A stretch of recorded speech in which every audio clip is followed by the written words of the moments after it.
saya berangkatlah ke rumah mbah itu. Saya ingin menanyakan detail dan jelasnya seperti apa. Dan setiba di sana, di rumahnya mbahnya itu, di situ terlihat ada seorang lelaki. Yang orang itu sebenarnya tua banget dan hitam menurut saya. Usianya perkiraan 55 tahun.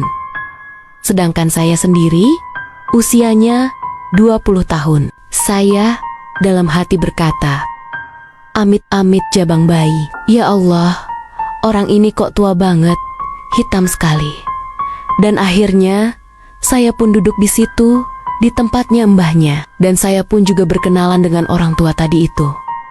Dan dari kenalan itu, akhirnya saya tahu kalau dia itu namanya Pak Bowo. Akhirnya, mbah itu memberi wejangan ke saya. Kalau mau melakukan ritual itu, ya ini pasangannya, Ajurjum. Pak Bowo, dia yang punya tujuan sama dengan kamu. Dia usahanya mebel. Lalu saya pun juga bilang ke mbahnya, Mbah, ini saya kalau ke sana, saya juga nggak ada biaya. Karena memang kondisi saat itu, saya nggak ada biaya sama sekali.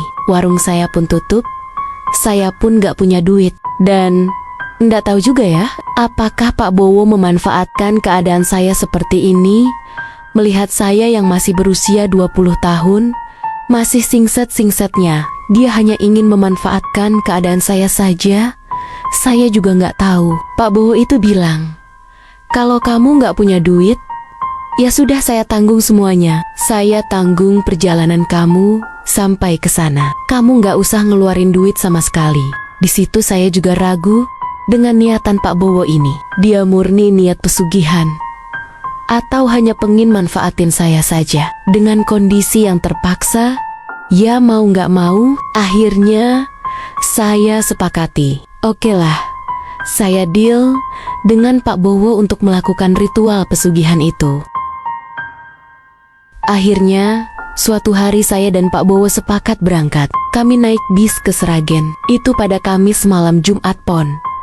Sesampai di sana, di Sragen, kurang lebih jam setengah 12 siang. Setelah kami turun dari bis, di situ sudah ada yang jemput. Yang jemput itu adalah temannya Mbah yang sudah dikoordinasikan beberapa hari sebelumnya untuk menjemput kami. Ya, kami bukan lagi seperti bulan madu, tapi lebih ke kakek yang mengajak jalan-jalan cucunya. Semua operasionalnya dibiayai sama Pak Bowo, seperti transport, makan, jajan, semuanya. Lalu kami masuklah ke wilayah Gunung Kemukus. Dan karena tibanya saya di lokasi itu siang hari, jadi kami juga masih santai-santai di situ, ngopi di situ. Lalu agak sorean, kami mulai naik. Kami diarahkan supir itu untuk langsung ketemu dengan Kuncen di Gunung Kemukus itu. Di situ, oleh Kuncen saya diarahkan mandi di Sendang Ontrowulan. Maka langsung saja saya mandi di sendang itu.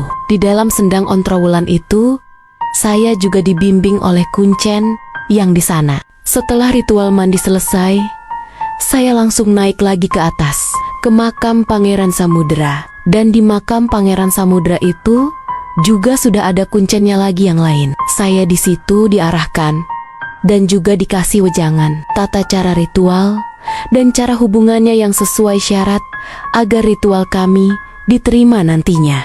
Dan di situ Pak Bowo disuruh mengambil satu buah bunga kantil di makam Pangeran Samudra. Dan bunga kantil itu sebagai syarat nantinya yang harus dibawa ke penginapan. Maka Pak Bowo pun segera ambil bunga kantil itu dari makamnya Pangeran Samudra. Dan setelah acara selesai semuanya, kami disuruh mencari penginapan sama Kuncen itu. Maka saya dan Pak Bowo turun ke bawah untuk mencari penginapan. Selama perjalanan saya lihat, di situ sangat ramai sekali. Banyak juga orang-orang nakal yang mencari pasangan atau menjajakan diri di situ. Mucikari juga banyak. Ya, seperti pasar malam lah.